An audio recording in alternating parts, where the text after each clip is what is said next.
Puji Tuhan. Ya. Panjang lebar ceritanya kan itu satu aja. Kenapa kita panik? Kenapa kita pusing? Kenapa kita takut? Kenapa? Karena kita mendengar berita yang menakutkan. Ya, oke ya. Handphone harap dimatikan atau silent. Sudah semua? Handphonenya di silent. Saya mau Bapak Ibu hari ini fokus. Tadi yang menyanyi langsung pusing. Isinya juga seperti itu. BBM antri, barang-barang kebutuhan harganya naik. Ditambah lagi sekarang mau bayar THR karyawan, tambah pusing. Gitu ya? Semua kita itu takut, kecewa. Apa segala itu menakutkan semua itu karena kita mendengar. Coba lihat, dikeluarkan ayatnya. Wahyu berapa tadi? Saya karena Sapian Billy panjang banget, itu mengambil setengah dari khotbah saya. Wahyu 13 ayat 9, kemudian lanjut 1 Samuel 15:22b ya. Wahyu 13. Wahyu 13 ayat 9, langsung aja.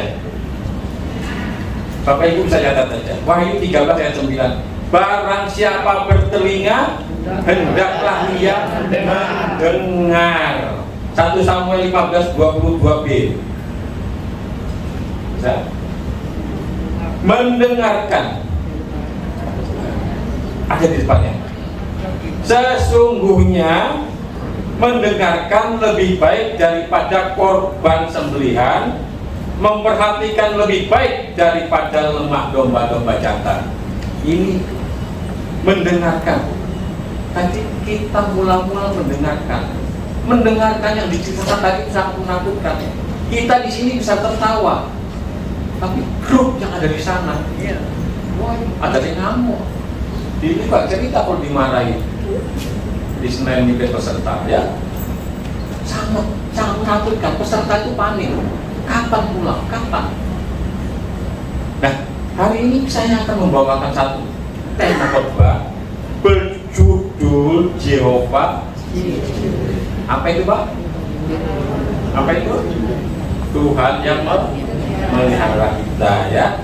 Dimanapun kita berada sebenarnya kita itu tidak perlu takut. Saya katakan sama Bill, kamu bersyukur dengan grupmu kalau ada di Kairo hari ini. Kairo itu loh nggak diserang, nggak ada bom yang jatuh, nggak ada drone yang datang. Kamu di sana aman. Kalau kamu di Amman, Jordan masih bisa, ya. Apalagi di Dubai, itu ikut diserang. Terus kamu sama, entah mau tunggu kabar berita yang sebaik-baiknya. Pasti Tuhan membuka jalan yang terbaik. Yang penting yang pertama satu dulu, ini ada 2 poin. 1, Ulangan 28 ayat 1. Kita sama-sama baca semuanya Bapak Ibu. Saya kita semua baca Pak. Ya Pak, Pak Jen tolong bantu. Ulangan 28 ayat 1. Jika engkau baik-baik mendengarkan suara Tuhan Allahmu dan melakukan dengan setia segala perintahnya yang kusampaikan kepadamu hari ini, maka Tuhan Allahmu akan mengangkat engkau di atas segala bangsa di bumi. Ya. Kita sering, malah kadang-kadang itu hafal. Engkau tidak akan menjadi ekor, engkau akan jadi kepala. Engkau tidak turun, engkau naik. Ini yang kita hafal, ini yang kita lakukan, baca setiap hari. Tapi kita tahu, tidak tahu ini apa sih? Kenapa kita bisa naik? Kenapa kita tidak turun? Kenapa kita bisa jadi kepala, tidak jadi ekor? Di sini dikatakan, jika kita mendengarkan suara Tuhan Allah itu baik-baik, maka kita akan diangkat, kita akan ditinggi. Gak ada moro-moro cari pilih tadi ujuk-ujuk, tidak ada. Kita harus mendengarkan suara Tuhan. Atau dengan kata lain, hari ini kita harus mendengarkan firman Tuhan dengan baik-baik. Makanya saya tadi katakan HP di silent, supaya kita fokus. Ini penting Bapak Ibu. Daripada kita mendengarkan suara-suara yang di luar, pusing. Lebih baik kita mendengarkan firman.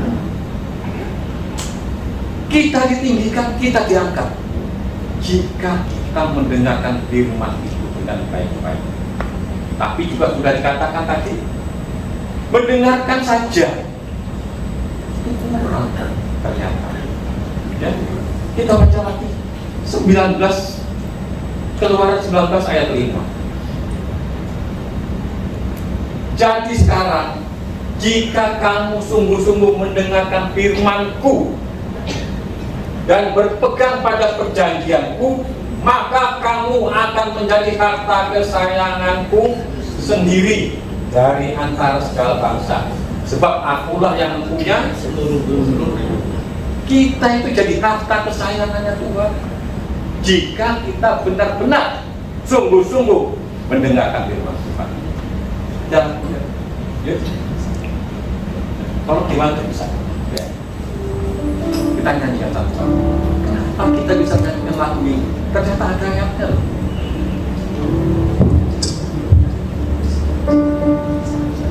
Sayang, sayang, disayang, aku disayang Tuhan.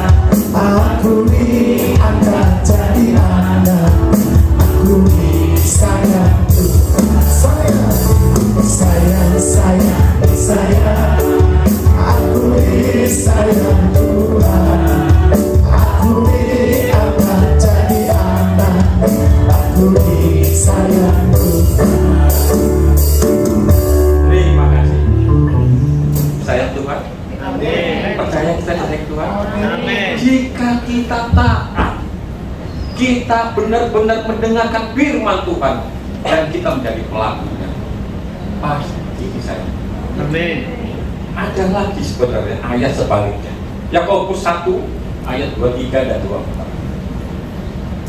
Sebab jika seorang hanya mendengar firman saja, kita sudah mendengar nih. Mendengar firman tadi? Ya. Ulangan 24 ayat 1, Keluaran 19 ayat 5, mendengar? Dikatakan lagi. Sebab jika seorang hanya mendengar firman saja dan tidak melakukannya, ia adalah seumpama seorang yang sedang mengamat-amati mukanya yang sebenarnya di depan cermin. Ayat 24, baru saja ia memandang dirinya, dia sudah pergi atau dia sudah lupa bagaimana rupanya. Jadi mendengar bagus, tapi itu tidak cukup. Harus juga menjadi pelaku. Saya katakan sama Bu Pori, kita itu PJ Rutan Buas itu sudah 30 tahun. Saya tekankan, kita tidak perlu jumlah orang yang banyak, tapi kita perlu jemaat yang berkualitas. Amin. Walaupun sedikit, masuk surga kabeh, kan lebih bagus daripada banyak separuhnya. Betul? Ayo, kita hari ini sungguh-sungguh mendengarkan suara Tuhan. Makanya tadi lagu yang dinyanyikan ibu-ibu tadi itu nggak ada janjian sama saya. Apa tuh? Apa? Jangan berpikir aneh-aneh. Jangan pikir ini aneh-aneh. Baca firman Tuhan setiap hari. Gak ada janjian kok. Ini saya bikin persiapan sebelum-sebelumnya. Itu Selasa baru latihan ke rumah. Mirip-mirip. Oke. Poin yang kedua, gak panjang-panjang, soal separuh yang subuh. Keluaran 23 ayat 25. Taat beribadah, tetapi kamu harus beribadah kepada Tuhan Allahmu, maka Ia akan memberkati roti makananmu dan air minumanmu, dan Aku akan menjauhkan penyakit dari tengah-tengah. Kita kalau taat beribadah dicukupi. Amin. Ya enggak? makan kita ada, minum kita ada, kesehatan kita dijaga. Amin. Mau nggak? Mau nggak? Angkat tangan. Kalau yang mau, katakan amin. Amin. Aku mau. Aku yang mau. Setidak-tidaknya Bapak Ibu sebelum pulang dari sini nanti dapat makan.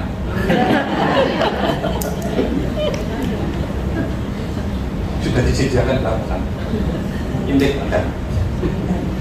Nah, kita itu dikatakan harus beribadah kepada Tuhan Allah.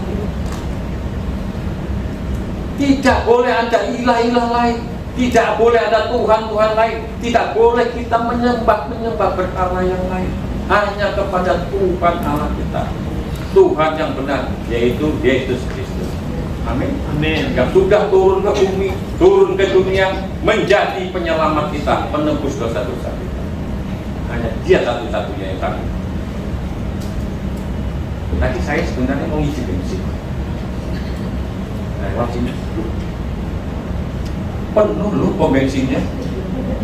Ya, mudah-mudahan nanti nggak kehabisan. Saya percaya Tuhan berkata. Amin. Sepertinya katakan, jika Tuhan sudah memberi kita mobil, pasti disediakan bensinnya. Amin. Amin. Ya, Pak ya? Oke. Gak jauh-jauh, gak panjang-panjang menurut saya. Ada beberapa contoh Tuhan itu memelihara umatnya. Ya, kita baca Yohanes 6 ayat 1 sampai 13. Tapi ini nggak perlu dibaca, Bapak Ibu sudah tahu contoh cintanya. Yohanes 6. Apa ini? Coba lihat. Coba lihat di HP. Yesus memberi makan 5.000 orang. Iya, ya. Yesus memberi makan orang yang mengikuti Dia, itu menyediakan makanan berapa, Pak? 5.000. Masih sisa 12 bakul. Saya ingat waktu kita acara Natal di sini. Ingat ya? Tak delok, tak lihatin video-video yang direkam sama Rizal. Masih bungkus-bungkus. Ternyata bukan sana aja kejadiannya 12 bakul. Kita juga menyelenggarakan Natal itu, masih bungkus-bungkus. Sisanya nggak tahu berapa bakul. Soalnya dibawa pulang. Yohanes 6 ayat 9. Coba ditampilkan Yohanes 6 ayat 9-nya. Bisa? Ayo Pak, baca aja Pak.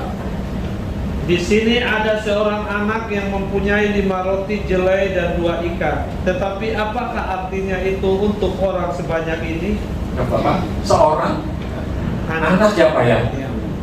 Seorang anak mempunyai 5 roti, 2 ikan. Betul? Nah, saya ada kuis nih. Tadi ada bawa hadiah 1. Saya ada kuisnya, bukan nanya-nanya ya. Silver Queen. Siapa yang tahu nama anak itu? Seorang anak. Siapa Bu? Seorang anak. Siapa? Gak ada nama. Andreas. Bener Pak Pendeta? Gak ada ya? Gak ada. Kak kasih nama hari ini dia. Roti Boy. Yang bawa roti. Seorang anak disebut Boy. Dia bawa roti. Namanya roti Boy. Kasih itu sih Pak. Ternyata Bapak Ibu, setiap orang yang mengikut Yesus itu, Yesus tidak pernah meninggalkan, tidak pernah membiarkan. Murid-muridnya malah berkata, di mana kita di sini menyediakan roti untuk orang sekian banyaknya? Mana sempat sih bikin roti? Belum adonan, nyari tepung, nyari telur. Ya. Tapi Yesus tidak pernah lepas tangan, tidak pernah lepas tanggung jawab. Siapapun saya katakan hari ini, setiap yang mengikut Yesus pasti tidak pernah ditinggalkan dan tidak pernah kelaparan. Sebab Tuhan yang memelihara, Tuhan yang menjaga kita. Matius 6 ayat 30 dan 34 sampai 44 ya, tapi yang kita baca 35 sampai 37 aja Pak. Markus Pak. Markus 6. Iya. 35 sama 37 aja. Saya cepat-cepat tadi ke Bapak Ibu. Kalau mau dicatat silakan. Nanti kalau mau diulang, buka lagi YouTube-nya PG Lutan. Pada waktu hari sudah mulai malam, datanglah murid-muridnya kepadanya dan berkata, tempat ini sunyi dan hari sudah mulai malam. Suruhlah mereka pergi supaya mereka dapat membeli makanan di desa-desa dan di kampung-kampung di sekitar ini. Tetapi jawabnya, kamu harus memberi mereka makan. Kata mereka kepadanya, jadi haruskah kami membeli roti seharga 200 dinar untuk memberi mereka makan? Murid-murid yang menyuruh mereka pulang. Katakan itu. Wes mulai. Kalau kita juga menyediakan, itu perlu 200 dinar untuk orang ini. Bayangkan. Gak ada dah. Gak ada itu. Gak mungkin ada. Hanya satu yang bisa mengadakan. Hanya satu yang bisa membuat mujizat, yaitu Tuhan Yesus Kristus. Hanya mengadakan 5 roti dan 2 ikan, Dia memenuhi kebutuhan orang yang hadir. Apalagi di sini hanya 100 orang, pasti cukup. Kalau kurang di atas, bisa turun ke bawah. 1 Raja-Raja 17, 1-6. Ini Tuhan yang memelihara. Ya. Okay. 1 Raja-Raja 17, 1-6. Ceritanya apa sih? Elia di tepi sungai. Elia di tepi sungai. Elia. Ini nyata loh Bapak Ibu. Tuhan itu memelihara itu nyata. Yang saya katakan nyata itu apa? Apakah mungkin orang itu dikirimi roti, dikirimi daging setiap hari? Ada orang berkata demikian. Kalau seperti ini Pak, hari yang pertama itu mujizat. Dikatakan demikian Pak. Dikirim daging sama burung gagak dan juga roti. Itu mujizat kalau hari pertama. Ini Bapak Ibu tahu ceritanya latar belakangnya. Elia ini sampai dikirim ke sungai Kidron, kenapa? Panas. Sampai tanah itu pecah-pecah, kemarau. Jangankan hujan, embun aja nggak ada. Nggak ada penghasilan dari pertanian. Dikatakan ini, jika aku tidak mengatakan hujan turun, itu tidak turun. Luar biasa. Tuhan pelihara. Yang anehnya itu Bapak Ibu, paham kan? Kalau burung gagak itu makanannya kan daging. Dagingnya ini loh nggak dimakan sama burung gagak. Diantar kepada Nabi utuh. Kalau bukan itu mujizat, tak akan pernah terjadi. Aku percaya Pak, dari awal, dari hari pertama sampai dengan dia disuruh ke janda Sarfat, itu semua mujizat. Percaya nggak Bapak Ibu kalau hari ini kita hidup itu karena mujizat Tuhan? Semua karena mujizat. Bukan karena kuat gagah kita.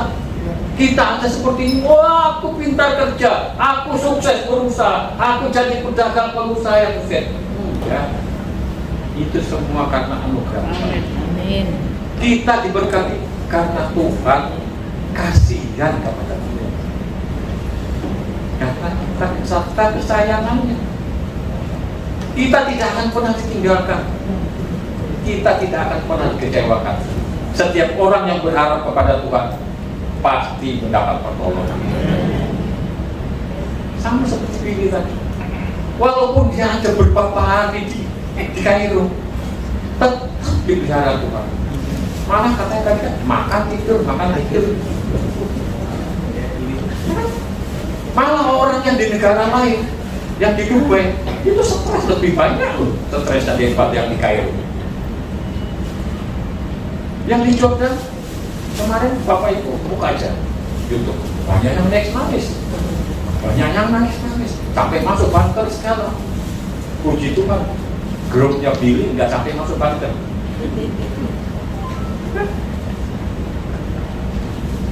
Sungguh luar biasa Bapak Ibu. Sekarang itu saya mau kembalikan. Setiap kita yang mendengarkan firman Tuhan sungguh-sungguh dan melakukannya, maka saat itulah kita akan mendapat berkat yang luar biasa. Amin. Jangan abaikan. Makanya setiap gereja itu kadang-kadang pertama saya tuh gak ngerti.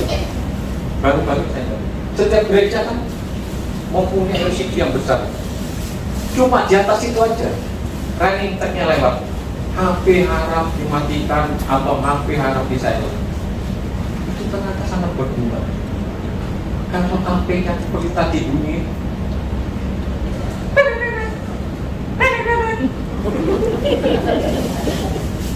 konsentrasi kita langsung hilang. Betul? Fokus kita langsung beralih. HP ini apa itu? HP ini apa? Jadi Bapak Ibu, saya mau kita hadir di sini bukan hanya sekedar beribadah, tetapi kita benar-benar mendengarkan firman Tuhan, menangkap maksudnya apa keinginan Tuhan itu terhadap kita, dan kita siap melakukan. Amin. Amin. Janda di Sarfat sama Raja-Raja 17. Dalam satu Raja-Raja 17 ini dua kejadian. Pertama di sungai kering, habis airnya kering, pindah lagi disuruh ke Sarfat, menemui seorang janda. Janda itu orang kaya. Kan hebat Tuhan. Kalau Tuhan ini menyuruh Elia, ke Sarfat, temui seorang janda sana yang kaya. Gak ada mujizat. Tapi Tuhan itu menunjukkan janda ini loh hanya punya tepung roti itu, jika diolah hari itu dia makan sama anaknya, wes dia pasrah, gak ada lagi, mati. Maksudnya itu saya akan bilang. Jadi setiap ini kejadian-kejadian ini Bapak Ibu, semua itu menunjukkan, menghapuskan kekhawatiran kita terhadap hidup ini sebenarnya. Jadi Bapak Ibu yang hari ini ragu-ragu, aku ini manono, berasku sudah hampir habis di rumah. Jangan khawatir. Jika Bapak Ibu benar-benar sungguh-sungguh mendengarkan firman Tuhan dan taat beribadah kepadanya dan melakukan kehendaknya, Bapak Ibu akan mendapat berkat. Bapak Ibu akan mengalami. Amin. Dan keajaiban, setiap satu keajaiban akan Ibu alami. Gak ada yang bisa membatasi mujizat Tuhan itu. Hanya iman kita. Seberapa besar kita itu beriman dan percaya bahwa Tuhan itu sanggup memelihara kita. Itu tadi lagu yang kedua dikatakan Yesus penolong yang setia, ya Pak ya? Apa tadi Pak?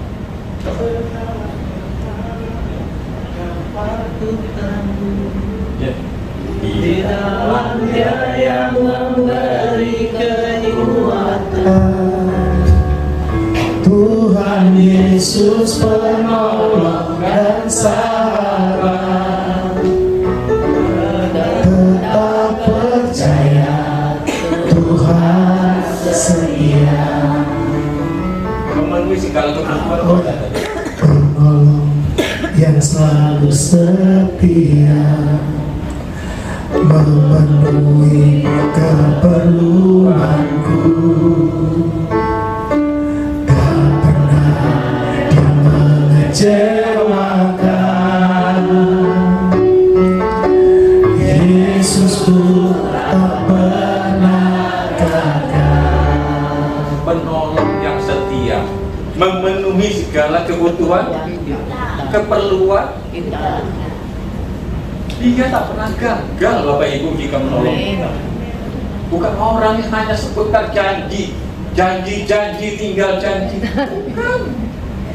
Yesus akan menepati setiap yang Dia katakan. Amin.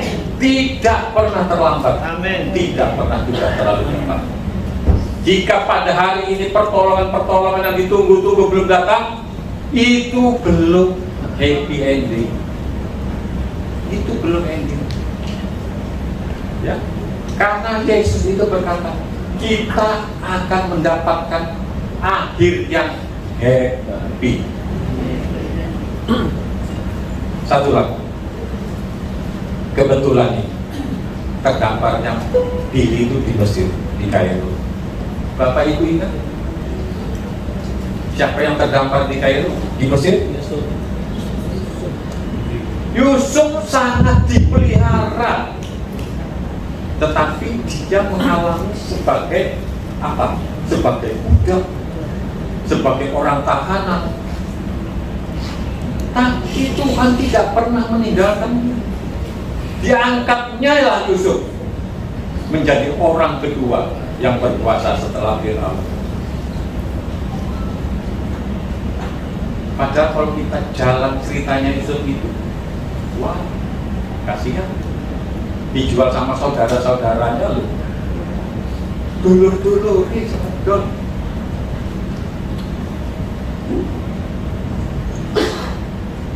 Makanya hari ini gak memperpanjang lagi, karena kelihatannya sudah ngantuk.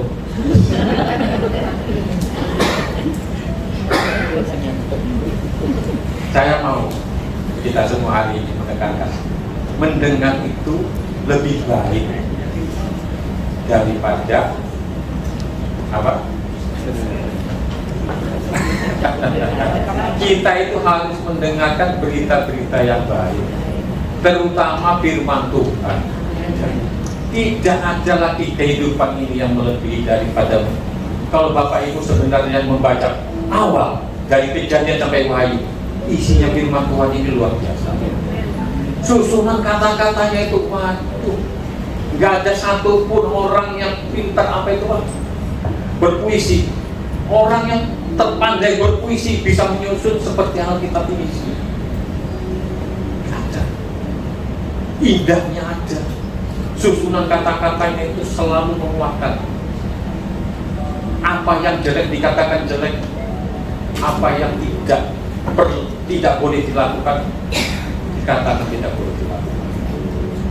Maka banyak orang-orang mengatakan, wah Alkitab itu beginilah isinya. Sampai siapa itu Pak?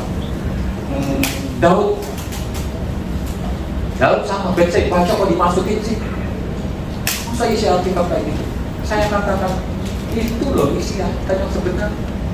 Yang jelek dikatakan jelek supaya kita tidak mengikuti.